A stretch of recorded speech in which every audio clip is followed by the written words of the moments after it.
Assalamualaikum warahmatullahi wabarakatuh. Perkenalkan, nama saya Dewi Alifa. Saya mahasiswa program studi Profesi Nurse di Setika Surya Global Yogyakarta.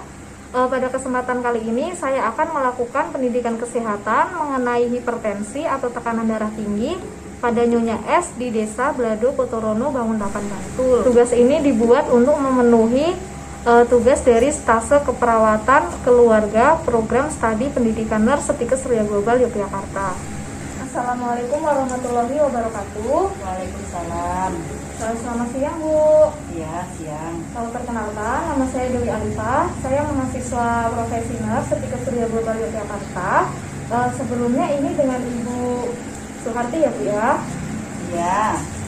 Ya, sesuai perjanjian yang kemarin minggu lalu bahwa hari ini kita akan melakukan diskusi ya Bu ya, atau pendidikan kesehatan mengenai hipertensi. Mungkin untuk waktu yang diperlukan sekitar 10-15 menit ya Bu, apakah Ibu bersedia? Ya, Mbak. Baik, sebelumnya Ibu tenang saja ya Bu ya, bahwa saya akan menjaga kerahasiaan dari Ibu. Jadi nanti untuk data-data yang saya dapatkan, jadi hanya untuk kepentingan tugas dari kami saja. Sebelumnya di sini saya punya leaflet ya Bu ya. Ini untuk Ibu tentang hipertensi. Nanti untuk materinya ada di situ ya Bu ya. Nanti kita diskusi mengenai materi yang ada di dalam. Sebelum masuk ke materi, apakah Ibu tahu Bu apa yang dimaksud dengan hipertensi atau tekanan darah tinggi? Itu Mbak, tekanan darah tinggi. Tekanan darah tinggi ya. Baik. Jadi yang pertama itu untuk pengertiannya terlebih dahulu ya Bu ya. Jadi untuk hipertensi itu bisa disebut dengan tekanan darah tinggi. Jadi seseorang bisa dikatakan tekanan darah tinggi itu apabila selama 2 hari berturut-turut setelah dilakukan pemeriksaan tekanan darah menggunakan tensimeter, sama seperti yang kemarin saya lakukan ya Bu ya, di minggu yang lalu, didapatkan hasil bahwa tekanan darah Ibu itu lebih dari 140/90. Untuk minggu kemarin itu kan setelah dilakukan pemeriksaan tekanan darah Ibu kan 150/100 Ibu, berarti itu bisa dinyatakan untuk tekanan darah tinggi. Ibu menderita hipertensi itu sudah 7 tahun ya Bu ya? Iya, sudah lama. Oke. Kira-kira Ibu tahu nggak Bu penyebab dari tekanan darah tinggi itu apa? Karena makanan itu Mbak. Makanan ya? Makanan yang bagaimana Bu? Makan yang asin-asin. Jadi betul sekali ya Bu ya. Jadi untuk penyebab dari hipertensi itu sendiri lebih seringnya itu makanan yang banyak mengandung garam. Misalnya ada ikan asin atau asinan, itu kan fermentasi dari garam itu sendiri. Jadi makanan-makanan yang diawetkan.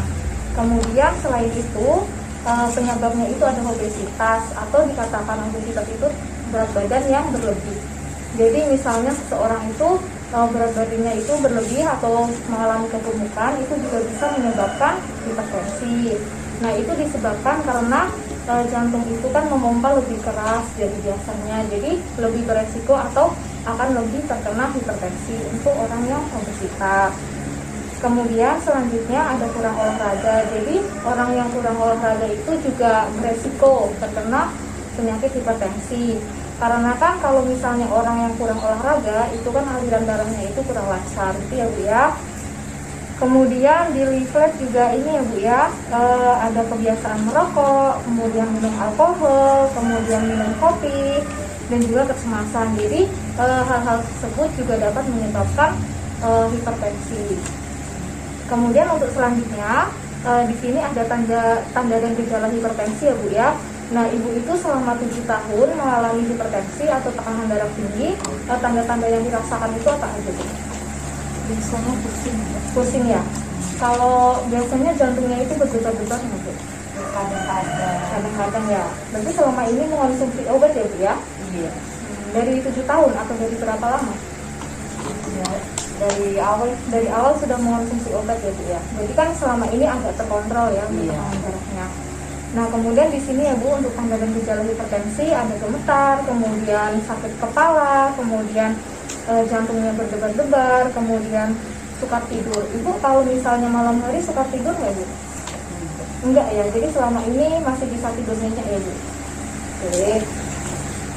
Nah, kemudian untuk komplikasi hipertensi ataupun penyakit-penyakit yang bisa disebabkan dari hipertensi itu sendiri. Jadi ada macam-macam ya Bu. Jadi hipertensi itu tuh seperti bisa menyebabkan penyakit-penyakit lain, misalnya gagal jantung, kemudian gagal ginjal, kemudian ada penghambatan pembuluh darah arteri, kemudian ada stroke dan juga lain-lain. Jadi kan kalau misalnya hipertensi itu kalau misalnya tidak dikontrol ataupun tidak menjalani pengobatan atau perawatan secara rutin, nanti bisa dapat menyebabkan penyakit-penyakit lain. Jadi ibu selama ini bagus ya Bu ya.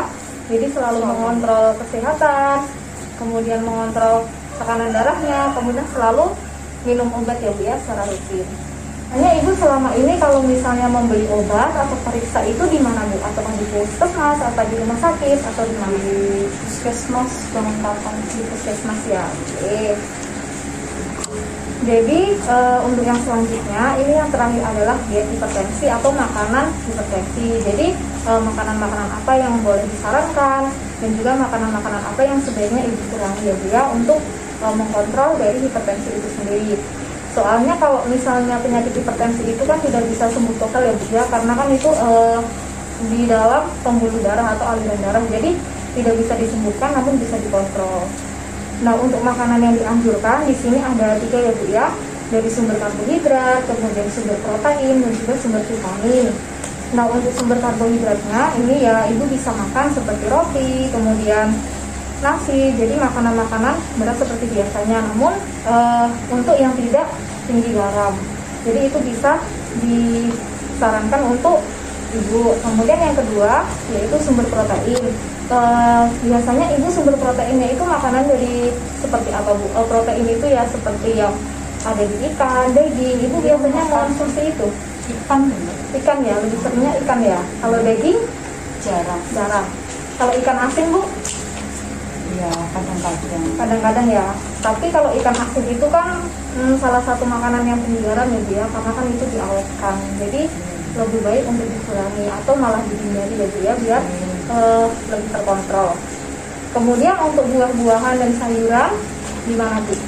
Sayur kangkung, sayur bayam. Tiap hari mengonsumsi kangkung ya? Atau enggak? Enggak, jadi ya Kadang-kadang tapi setiap hari mengonsumsi sayur-sayuran ada. sama buah-buahan ya Bu ya. Oke. Kemudian itu tadi ya Bu ya untuk makanan-makanan yang dianjurkan. Kemudian untuk makanan yang dibatasi, yang terpenting itu adalah makanan tinggi garam, kemudian juga makanan-makanan yang diawetkan seperti ikan asin dan asinan. Kalau ibu biasanya suka nggak asinan-asinan seperti buah yang difermentasi kayak gitu, asinan nanas atau asinan apa gitu? Nggak pernah ya Bu ya? Oke. Kemudian makanan yang tinggi lemak dan kolesterol, biasanya ini itu terdapat di makanan-makanan cepat saji Bu atau gorengan. Kalau misalnya makanan cepat saji, ibu biasa mengonsumsi tidak Bu? Ya kalau gorengan ya sering. Oke. Jadi itu ya Bu ya untuk materi dari hipertensi sendiri. Sampai sini ada yang ingin ditanyakan Bu untuk terkait tentang hipertensi? Nggak ada ya. Jadi sudah jelas ya Bu ya. Kalau misalnya sudah jelas, coba saya yang gantian bertanya ya Bu ya, apakah Ibu sudah memahami tentang materi yang kita diskusikan hari ini atau belum? Nah, tadi untuk pengertian hipertensi itu sendiri apa Bu yang dimaksud dikatakan orang itu menderita penyakit hipertensi? Hipertensi itu ketika pemeriksaan itu tekanan darahnya itu di atas 140. Oke, bagus sekali ya Bu ya, betul sekali. Kemudian tadi itu tanda dan gejalanya itu seperti apa Bu? Coba sebutkan dulu aja. Tanda dan gejalanya Pusing. terus ada jantung berdebar. Bagus ya Bu ya. Kemudian tadi untuk makanan-makanan yang sebaiknya dihindari apa Bu? Apa saja? Seperti ikan asin sama asinan. Oke, bagus sekali ya Bu ya. Jadi tadi pertanyaannya benar sekali sesuai dengan materi yang hari ini kita diskusikan. Ibu bagus sekali ya Bu ya pada hari ini bekerja sama dengan baik, kemudian aktif bertanya, aktif mendengarkan, kemudian kita diskusinya juga aktif ya Bu ya. Mungkin untuk kontra waktu selanjutnya nanti kita akan diskusi mengenai hal lain lagi ya Bu ya, kalau misalnya Ibu ada waktu. Untuk hari ini mungkin cukup sekian ya Bu ya dari saya. Terima kasih atas waktu yang Ibu berikan. Saya akhiri ya Bu ya. Selamat siang. Assalamualaikum warahmatullahi wabarakatuh. Demikian pendidikan kesehatan dengan tema hipertensi sudah dilakukan. Kurang lebihnya mohon maaf. Saya akhiri. Wassalamualaikum warahmatullahi wabarakatuh.